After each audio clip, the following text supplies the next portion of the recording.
Summer అయితే వచ్చేసింది. స్కూల్కి వెళ్ళే పిల్లలు డిహైడ్రేట్ అవ్వకుండా ఉండడానికి అయితే వాటర్ ఎక్కువగా ఇస్తుండండి.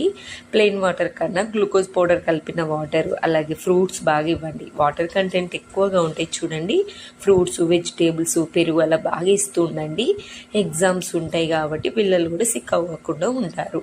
పెరుగు కూడా బాగా ఇవ్వండి. ఈరోజు మా పెద్ద బాబు మార్నింగ్ బ్రేక్ఫాస్ట్కి అయితే తురిమిన bottle gourd, carrot, half onion, అలాగే చిన్న పచ్చిమిర్చి, కొత్తిమీర, పుదీనా, పెరుగు రెండు స్పూన్లు అలా వేసాను. మా పిల్లలు పెరుగు అస్సలు డైరెక్ట్గా తినరండి. ఇలా ఇండైరెక్ట్గా అయితే తింటారు అన్నట్టు. ఎక్కువ స్పైసీస్ కూడా ఇవ్వకండి.